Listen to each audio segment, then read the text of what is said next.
Olá pessoal, estou aqui novamente. Dessa vez vim falar sobre Samurai X, ou também conhecido como Rurouni Kenshin. Alguém se lembra de Samurai X ou assistiu? Pois é, eu vou fazer um breve resumo. O nosso protagonista chama-se Kenshin Himura. Ele foi encontrado por seu mestre após ter tido as suas irmãs adotivas assassinadas. E ele então resolve lhe ensinar o estilo Riten Mitsurugi para proteger as pessoas. Por causa do idealismo que o Kenshin tem em proteger as pessoas, ele acaba se afastando de seu mestre Seijiro Riko, parte para Kyoto e acaba virando Battosai o Retalhador. Ele matou inúmeras pessoas em nome desse idealismo. Ele queria abrir caminho para uma nova era, onde as pessoas pudessem viver então em paz. Após terminado toda a guerra, os monarquistas venceram. Kenshin resolve então abandonar a sua espada. Então, carregando uma Sakabatou, uma espada de lâmina invertida, ele parte para ser um andarilho e se redimir de todos os seus pecados, ajudando então as pessoas com essa espada. 10 anos depois, nós vemos o Kenshin parar em Tóquio e ajuda então uma garota chamada Kaoru Kamiya, que é mestre assistente do estilo Kamiya Kashin. O estilo que protege a vida. Depois disso ele faz amizade com outras pessoas, como o Yahiko, por exemplo, um ladrãozinho que roubava carteiras. O Sanosuke, o briguento. O Sanosuke é um show à parte. Ele chega a lutar com o Kenshin por conta de não gostar do novo governo, do atual governo. E sabendo então que ele era o lendário Battosai, o Retalhador resolve lutar contra ele. Mas ao final ele acaba se juntando a todos lá no dojo. Nós temos também a Megumi Takane, que fabricava ópio forçada pelo Kanyu Takeda. O cara não era fácil não, era um baita de um traficante. E ele era protegido por Aoshi Shinomori. O Aoshi ele pertencia a Oniya Banshu, uma gangue de ninjas que serviu ao governo na época em que Kenshin era Battosai o Retalhador. Resgatando então a Megumi, ele acaba lutando com o Aoshi, que os companheiros dele são mortos ali na luta contra o Kanyu, que resolve metralhar todo mundo. E ele acaba jurando que ainda vai lutar com o Kenshin novamente para tirar o título de o mais forte. Depois o Kenshin enfrenta Jinei. Jinei era o primeiro inimigo do passado do Kenshin de fato. Era um retalhador, mas ele ficou atormentado por matar e obcecado por matar. E aí ele quer lutar com o Kenshin para ter novamente uma luta igual a que ele tinha no passado. E para isso ele acaba sequestrando a moça, que o Kenshin anda meio a Kaoru. Depois disso nós temos o Saito, que é enviado pelo ministro Okubo para testar as habilidades do Kenshin.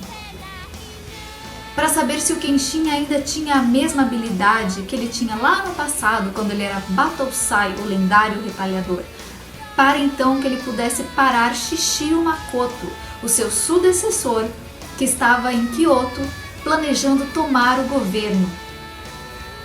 Após o ministro Okubo ser assassinado cruelmente pelos capangas do Shishio, o grupo do Pongatana, o Kenshin resolve partir então de Tóquio, onde ele vivia pacificamente, para parar o Shishio. Ele despede-se então apenas de Kaoru numa cena movente. 今までありがとう。拙者は流浪に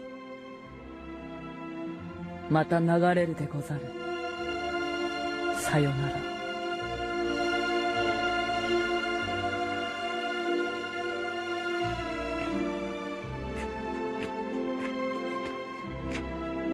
Mas após isso, ele acaba encontrando a Misao no meio do caminho, que pertencia a Oniya Banshu também, e acaba seguindo o Kenshin por causa do Aoshi. Ela queria encontrar o Aoshi, a paixão é a coisa fofa. Nesse intervalo, a Kaoru, o Sanosuke e o Yahiko decidem ir até Kyoto atrás de Kenshin. E assim eles fazem. Chegando lá, todos são envolvidos na luta contra Shishio. Shishio possui algumas técnicas bizarras. A espada dele tinha algumas serrinhas, quase imperceptíveis. que ali se acumulavam gordura humana das pessoas que ele tinha matado. Pois é, e essa gordura humana entrava em combustão quando ele estava lutando, literalmente fazendo labaredas saírem de sua espada. Bem bizarro. A filosofia era que o mais forte vivia e o mais fraco morria, ou seja, ou vencia ou perdia e vice-versa. Então, em nome desse ideal, ele queria governar o país para que só os mais fortes prevalecessem. E o Kenshin queria proteger todas as pessoas, inclusive e principalmente os mais fracos. O Kenshin resolve arriscar tudo nessa luta. Mas é claro que tem todo um drama envolvido na luta. O Kenshin reencontra o seu mestre, então depois de vários anos, nós temos algumas cenas bem cômicas a respeito disso, e ele ensina a técnica suprema para o Kenshin, a Macaqueiro Ryu no Hirameki. Pois é, e ele utiliza essa técnica contra o Soijiro, um rapaz muito frio e que vive sorrindo, mas na verdade ele é bastante frio, mas ele acaba turvando o coração desse rapaz na segunda luta. Aliás, o Soijiro quebra essa Kabatou do Kenshin, e com essa nova espada ele parte para lutar contra o Shishio. Mas ele não vai sozinho não. Junto com ele estão Saito, Sanosuke, o próprio Aoshi que lutou com ele enquanto ele estava indo para lutar contra o Kenshin, porque eles passam por um labirinto até chegar ao Shishio, o que eu achei injusto, porque ele não vai e chega e luta direto com o Shishio. Ele enfrenta o Soijiro, enfrenta o Aoshi, e os Sanosuke também, eles têm que enfrentar vários inimigos para depois chegarem ao Shishio. 10年前で抜刀斎の後を引き継いだ俺は維新政府のために命がけで働いた。利用した挙句秘密を知りすぎたこの俺を抹殺しようとしやがった。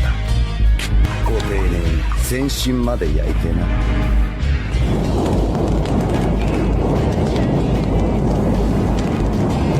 しかし俺は死ななかった。だがそのやけどのせいで俺の体は常人では考えられぬ。 Sobreviveu a isso, mas por conta disso ele tinha a temperatura do corpo alta e ele não poderia lutar mais do que 15 minutos por ser. Ele poderia entrar em combustão instantânea, e é o que acontece. Depois de uma luta bastante dificultosa, o Shishio acaba entrando em combustão instantânea e queima até a morte, gargalhando. Depois disso nós temos a saga do Enishi, que eu até hoje não entendo porque não foi animada, porque é a saga melhor de todas, e, na minha opinião, foi a melhor saga. Depois que o Kenshin vence o Shishio e retorna para Tóquio com todos os seus amigos, o Enishi aparece declarando guerra contra ele. Mas aí fica uma pergunta no ar para nós, leitores. Quem é o Enishi? O que ele quer do Kenshin? E por que ele está buscando vingança pessoal? E quem é Tomoe? Pois é. O Kenshin então senta-se numa noite onde todos estão tomando seu chazinho e começa a contar uma história bizarra do tempo em que ele era Battousai o Retalhador. Ele então mata o noivo da Tomoe. Ele não sabia que era o noivo da Tomoe, mas ele acaba matando. Ele era o guarda-costas de uma pessoa importante que o Kenshin tinha que matar, e ele acaba sendo morto por tabela. Ele não precisava nem estar ali, né? Ele acabou sendo morto pelo Kenshin e fazendo a primeira cicatriz que o nosso protagonista carrega no rosto, a cicatriz em forma de cruz. Depois disso, ele acaba cruzando com Tomoe nas ruas de Kyoto. Os dois são forçados, depois de alguns acontecimentos, a morarem juntos. E é aí que os dois se apaixonam. E é depois disso que nós descobrimos que Tomoe, na verdade, deixou o Edo onde ela morava para ir atrás de Kenshin por ele ter assassinado o noivo dela, buscando vingança. Só que nesse meio tempo ela acaba arrependida de ter feito isso, porque ela se apaixona pelo Kenshin que matou o noivo dela, e ela resolve salvá-lo. Só que para isso ela vai até o chefe da gangue que organizou toda essa trama para matar o Battousai e vai enfrentá-lo. Só que ela não consegue. Infelizmente, os caras são mais espertos do que ela acaba ficando ali de refém. E o Kenshin acaba enfrentando uma floresta muito louca, que eu acho que deve ter sido feita pelo Chaka de Virgem, pois tira os sentidos dele. E ele acaba chegando até onde está a Tomoe e o chefe. No fim, ele acaba matando a Tomoe por acidente, pois ela se enfia no meio dos dois. com uma adaga para matar o rapaz que ia matar o Kenshin, só que o Kenshin acerta os dois com a espada. E a Tomoe então se curva para trás com o golpe do Kenshin, com a adaga na mão, e completa a cicatriz em forma de cruz que ele carrega no rosto. É uma cena muito melancólica e bastante dramática, a cena em que a Tomoe morre. Eu também, mesmo lendo o mangá, eu confesso que eu derramei algumas lagrimazinhas. Eu acho incrível a maneira como o Kenshin se preocupa com a Kaoru em contar principalmente para ela, que, digamos assim, é o segundo amor do Kenshin, o que ele fez no passado. Só que a Kaoru apoia ele e todos os amigos. Então, quando o Enishi finalmente ataca o dojo, todos acabam envolvidos na luta contra o Enishi. O Enishi, na verdade, queria provocar no Kenshin a mesma dor que ele teve quando o Kenshin matou a Tomoe. Então ele queria tirar a vida da Kaoru. Uma cena muito triste. A Kaoru com a espada do Enishi enfincada no peito e uma cicatriz em forma de cruz, que é para dar mais dramaticidade a toda aquela cena bizarra. E o Kenshin, vendo aquilo, abandona a sua espada, chega a acorrentá-la e vai para a Vila dos Párias, não querendo saber de mais nada. Porém, descobre-se mais tarde, graças a Deus, porque eu fiquei muito revoltada quando eu vi a morte da Kaoru, que na verdade ela não morreu. Graças a Aoshi Shinomori, nós descobrimos que essa Kaoru morta era apenas um boneco feito pelo Gen, um dos caras envolvidos com o Enishi. Ele prepara esse boneco especialmente para o Enishi, para que ele fizesse toda essa cena, né? O Enishi leva então a Kaoru para uma ilha deserta, onde ela não pode fugir, mas o Kenshin acaba despertando desse estado dormente, depois de um sonho que ele teve com a Tomoe,